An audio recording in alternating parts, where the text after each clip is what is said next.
लालची जमींदार। ये कवच चित्र दोस्तों। सालू की पहाड़िया की तलछटी में बसे राहुल गांव का जमींदार प्रभु सिंह अपनी हवेली में बैठा सोच रहा था। जीतू के नगर में उसकी बेटी की बारात हुई है। यही समय है उसके यहाँ चलकर बखेड़ा खड़ा करने का। तभी मैं उससे अपने खेत और खलियान माल असबाद और उसकी बेटी के दान दहेज पर कब्जा कर सकूंगा। वह उसी समय अपने मुनीम और कुछ लठेतों के साथ जीतू के घर की ओर चल पड़ता है। जब वह वहां पहुंचा जमींदार के यहाँ, यह सनीचर यहाँ क्या टपका, कोई शुभ संकेत नहीं है। बिना मतलब के यह नहीं आता जाता है।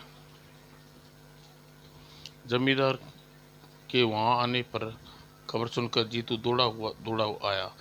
धन्य भाग मेरे जमींदार साहब, जो खुशी इस मौके पर आप यहाँ पधारे। जीतू, बेटी का ब्याह इतनी धूमधाम से कर रहे हो तुम, पर क्या तुम कभी यह सोचा है कि विवाह में अपना सब कुछ खर्च करने के बाद तुम मुझसे उधार लिया धन कैसे वापस करेगा? यह आप क्या कह रहे हैं जमींदार साहब? मैंने आपसे धन कब उधार लिया है? अच्छा, काम निकल जाने के बाद अब गिरगिट की तरह रंग बदल रहा है। तूने आज से 5 वर्ष पहले 50 सोने की मोहरें मुझसे उधार ली थी या नहीं क्या? जमींदार साहब, आपने इतना लोगों के सामने मेरी पगड़ी उछाल रहे हैं। मैंने आपका क्या बिगाड़ा है? मैं इन घड़ियाली आंसुओं को मत बहा। ठहर, मैं अभी सब लोगों के सामने तेरी सच्चाई रखता हूँ। यह कहकर उसने मुनीम को आवाज दी, मुनीम जी जरा यहाँ आओ। और मुनीम अब उसके पास आया। मुनीम जी जरा जीतू के हिसाब किताब का काला वाला पन्ना निकाल कर लोगों को दिखाना। अभी दिखाता हूँ जमींदार साहब। और मुनीम ने तुरंत वही बही खोली। लीजिए जमींदार साहब। जमींदार प्रभुदयाल ने बस उसके समीप खड़े एक युवक को देते हुए कहा, भाई जरा इसे पढ़ना, इस पन्ने के ऊपर क्या लिखा है? और वह युवक बरातियों का था। पन्ने की लिखावट इतबार पढ़ने लगा।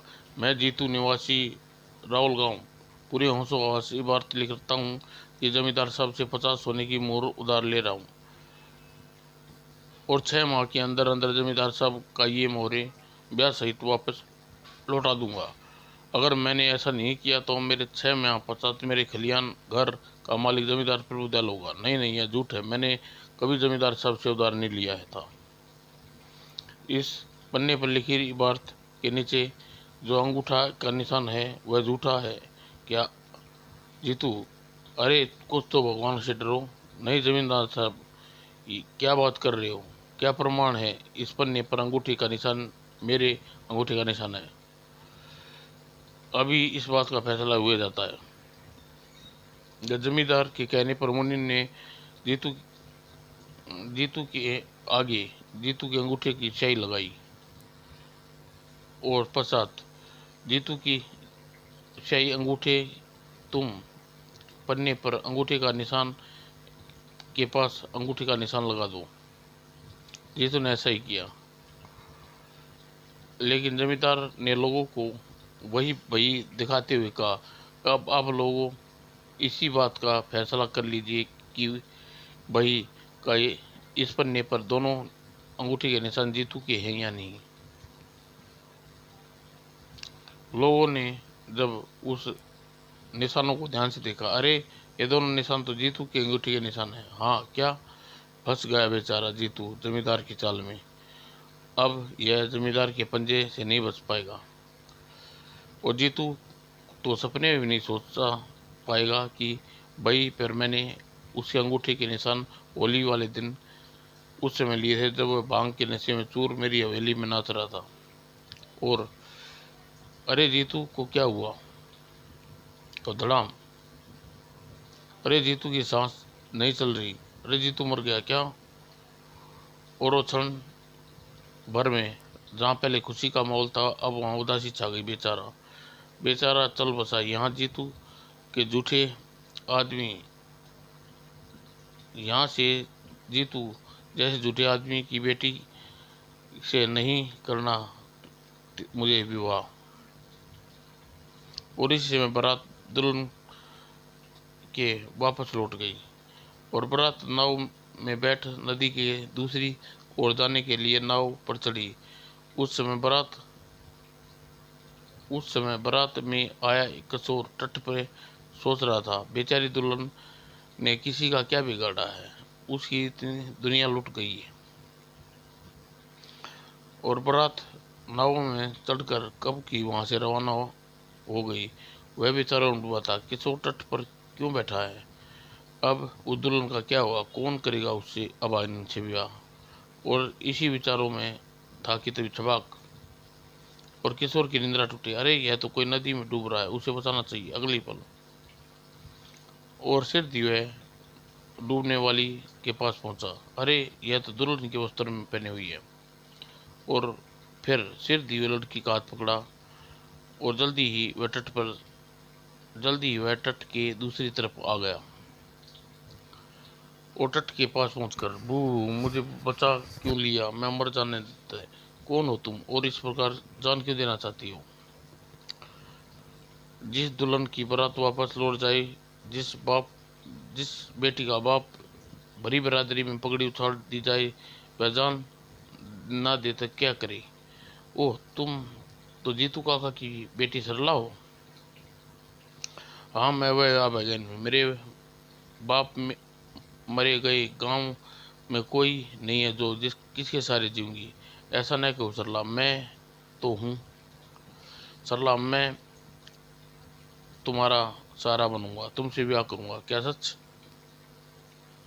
और किशोर ने तुरंत पत्थर पर की उंगली का घाव किया और उसने अपने खून से सरला की मांग भर दी। आओ सरला, मेरे घर चलो। और सरला को उसके साथ गांव के साथ साथ चल दी। और गांव वाले जीतू का कोई नहीं था, इसलिए क्रियाक्रम का जिम्मा मैं लेता हूँ। क्यों न इन लोगों का जिम्मा। जीतू की सारी जमीन जायदाद घर इत्यादि मुफ्त में मिल रहा है, इसे देख लेना। जमींदार मर मर कर नरक में जाएगा। और फिर जमींदार ने जीतू की अंतिम संस्कार किया। तत्पश्चात उसने उसके खेत इत्यादि पर अपना कब्जा कर लिया और सरला को घर ले जाकर किशोर अपने घर पहुंचा। किशोर, यह कौन है तेरे साथ। माँ, यह तुम्हारी बहू है। मेरी बहू। हाँ माँ, बड़ी विचित्र परिस्थितियों में मुझे सरला से विवाह करना पड़ा। और तब किशोर ने विस्तार पूर्वक सारी स्थिति बताई। शाबाश बेटे, तूने बेसहारा लड़की को किस प्रकार सहारा देकर तूने बड़ा नेक काम किया है। उस रात सरला, हमारे रस्म है दुल्हन को मुंह दिखाई दी जाती है। बताओ तुम्हें मुंह दिखाई क्या चाहिए। स्वामी, मुझे मुंह दिखाई। स्वामी, मेरी मुंह दिखाई जरा मुश्किल है किस्म की होगी, आप पूरा नहीं कर पाओगे उसे। तुम बताओ तो सही सरला, मैं तुम्हें मुंह दिखाई किस आखिर क्या चाहिए। तो सुनिए, यदि आप मुझे मुंह दिखाई देना चाहते हैं तो मेरी इच्छा है कि जालिम प्रभु सिंह को मेरे पिता के जुल्म ढाकर मुझ पर अनाथ किया था। मैं चाहती हूँ कल किसी दूसरी सलाह को मेरी तरह अनाथ न करे। मैं चाहती हूँ कि जमींदार को उसकी करतूतों का फल मिले। क्या आप जमींदार को सबक सिखा सकते हैं। यदि ऐसा कर सकते हैं तो मैं समझूंगी मुझे मुंह दिखाई मिलेगी। ओह, यह बात है। और किशोर सोच में पड़ गया। कुछ सोचने के पश्चात, सलाह में जमींदार प्रभुदयाल के विषय में कुछ ऐसी जानकारी दो जिसके विषय में मैं नहीं जानता हूँ। सलाह, जमींदार प्रभु बड़ा कंजूस व क्रूर है। इन्हीं दो गुणों की वजह से कोई अपनी बेटी के साथ उसका ब्याह करने के लिए तैयार नहीं है। परिणाम स्वरूप उसका विवाह नहीं हुआ। उसके लोगों पर जुल्म ढा ढाकर अपनी हवेली में अटूट धन संपदा इकट्ठी की हुई है। उस धन संपदा की रक्षा के लिए हवेली का छोड़कर गांव से बाहर नहीं जाता। वह धन संपदा पर नाग बनकर 24 घंटे पहरा देता है। जमींदार के विषय में जानकारी जानकर किशोर एक बार फिर सोच में डूब गया। फिर सिद्धू के चेहरे पर मुस्कुराहट खिल गई। सरला, मैं तुम्हें विश्वास दिलाता हूँ, मैं जमींदार प्रभुदयाल को अच्छी तरह सबक सिखा करूंगा। और अगले दिन प्रातः माँ घर से बाहर सोने की मोहरें माँ घर में कुछ सोने की मोहरें हो तो दो। इसका तू क्या करेगा बेटा? माँ, उसके द्वारा मैं जमींदार प्रभु सिंह को सबक सिखाऊंगा। तू उस क्रूर व जालिम जमींदार से टकराने की सोच रहा है बेटे? क्यों उससे नहीं टकराना? नहीं टकरा सकता माँ, ऐसी बात नहीं है। पर माँ, तुम अपने बेटे पर विश्वास नहीं है क्या? विश्वास क्यों नहीं है बेटा? मैं जानती हूँ तू बड़ा बुद्धिमान और बहादुर है। तो फिर जल्दी से मुझे जल्दी वैसा ही कर माँ, जैसा मैं कह रहा हूँ। अच्छा बेटा। और माँ ने उसे सोने की मोहरे की थैली दी और किशोर गांव में रामू कुमार का एक गधा लेकर मांग लाया और घर में उसने 2 बोरे मिट्टी के ढेरे भरे और उनके ऊपर सोने की मोहरें बिछा दी और तत्पश्चात बोरे को गद्दे पर लादा। सरला, समझ लो जमींदार की आफत आ गई। माँ, मुझे आशीर्वाद दी। मेरा आशीर्वाद तेरे साथ है मेरे बेटे। और किशोर गधी को आंकता हुआ राहुल गांव की ओर चल दिया। भगवान मेरे स्वामी की रक्षा करना। और सिद्धि गांव के बाहर आया। वह राहुल गांव में पहुंचा। मुझे जमींदार की हवेली की ओर चलना चाहिए। और वह जमींदार प्रभुदयाल की हवेली के बाहर पहुंचा। जमींदार प्रभुदयाल हवेली में है क्या? हाँ, वे है। मुझे उनसे मिलना है। क्यों? उन्हें मालामाल होने का एक ऐसा गुर बताना चाहता हूँ जिससे करने से एक दिन में मालामाल हो जाएंगे। और किशोर को हवेली के द्वार पर ही रोक लिया गया और लठित तुरंत हवेली में जाकर जमींदार प्रभुदयाल से बोला, हजूर, हवेली के बाहर एक राहगीर खड़ा है। उसका कहना है कि वह ऐसी बात जानता है जिससे आप एक ही दिन में मालामाल हो जाएंगे। कुछ देर बाद अपने गधे सहित किशोर हवेली में जमींदार के सामने था। बताओ, मालामाल होने का कौन सी बात जानते हो? जमींदार साहब, क्या आपने मैं आपसे क्या बताऊं? आज मेरी तकदीर खुल गई। जालू पहाड़ियों के बीच स्थित गुफा में आज मुझे एक सिद्ध योगी बहुत बड़ी कृपा की। उन्होंने खुश होकर मुझे 2 बोरे सोने की मोहरें दी हैं। क्या 2 बोरे सोने की मोहरें? हाँ जमींदार साहब, विश्वास ना होता भी मोहरें दिखाता हूँ। और किशोर ने झट से दोनों बोरे का मुंह खोल दिया। ये देखिए। ओह, सचमुच ये सोने की मोहरें हैं। जमींदार साहब जी, मेरी किस्मत खुल गई है। मैं इधर से गुजर रहा था, सोचा आपको भी यह बात बताता चलूं। आप चाहें तो आप भी मेरी आप भी गुफा में जाकर सिद्ध भोगी से मुंह मांगी सोने की मोहरें ले सकते हैं। अच्छा। और जमींदार जी, आप वहां जाने की जल्दी करें। ऐसा ना हो कि आपसे पहले दूसरे लोग वहां पहुंच जाएं और सिद्ध योगी का सारा माल ले जाए। मैं अभी अपने लठेतों के साथ वहां चलता हूँ।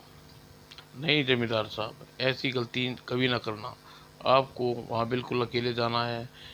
अगर आप अपने लठेतों को वहां ले जाएंगे तो सिद्ध योगी क्रोध हो जाएंगे।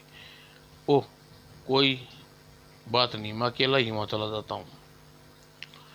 एक बात आपको और बता दूं जमींदार साहब, आप वहां पश्चिम के रेत की ढलान वाले मार्ग से जाएं।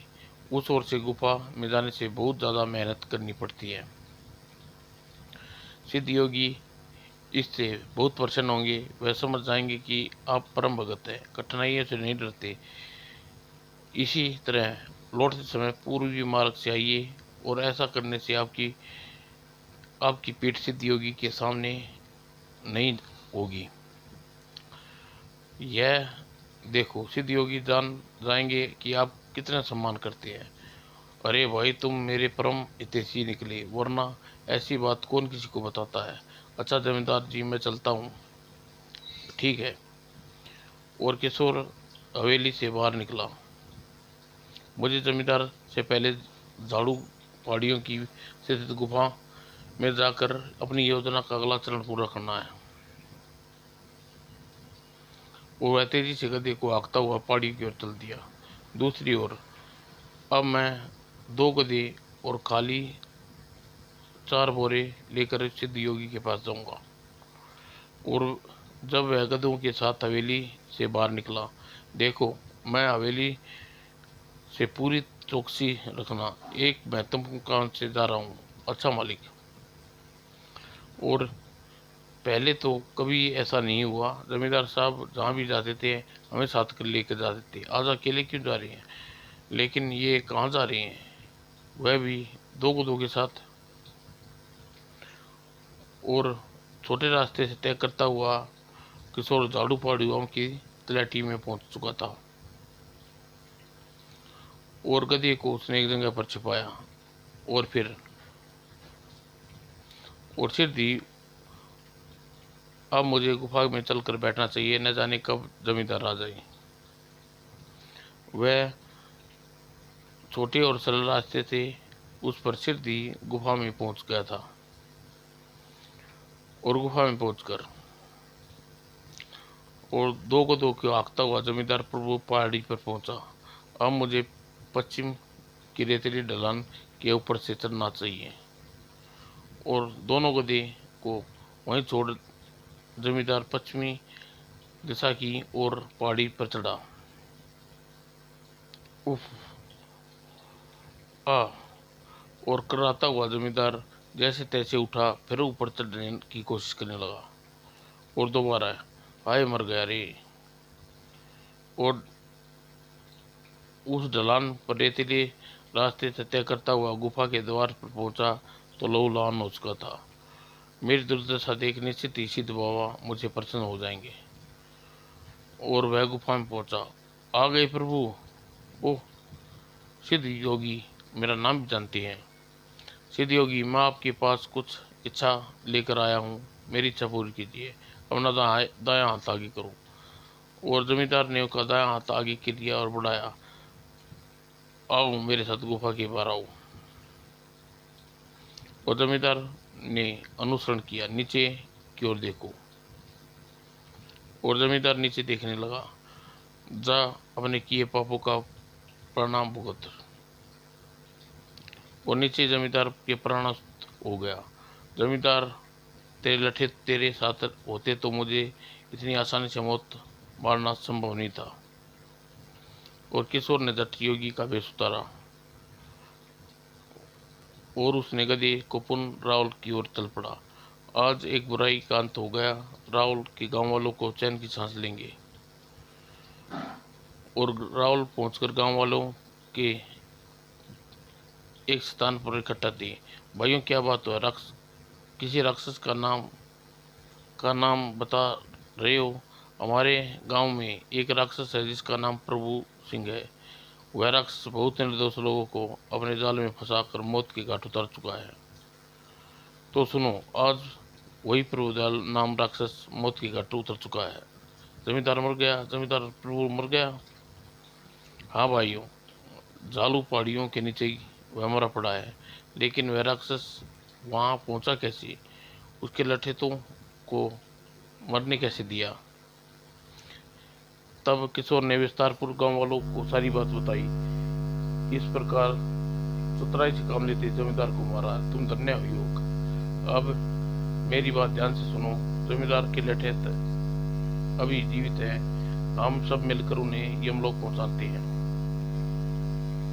और संगठन में वो शक्ति होती है। यदि हम सब मिलकर एक साथ लेटर पर हमला बोल दे तो सिर दी हमारे काबू में आ जाएंगे। तुम ठीक कह रहे हो। और फिर एक लंबा काफिला जमींदार की हवेली की ओर चल दिया और हवेली के बाहर पहुंचे। अरे यह सब क्या है? मुझे आसार अच्छे नहीं नजर आ रहे। देखो, मार डालो एक एक को। और गांव वाले का कहर लठे तो पर टूटा और सिर दी हवेली में पहुंचकर। आज मुझे यह सब तुम्हारा है भाई, धन, ये धन को आपस में बांट लो। और तुम हमारे लिए देवदूत बनकर आए हो। मैं तुम मैं भी तुम जैसा हूँ, देवदूत न बनाओ। गांव वाले के बाहर तक्कू ने छोड़ने आए, और जब अपने गांव में पहुंचा सरला, मैंने जमींदार को नरक पहुंचा दिया। और किशोर की शादी बात जानकर स्वामी मेरी मुंह दिखाई पूरी हुई। समाप्त दोस्तों।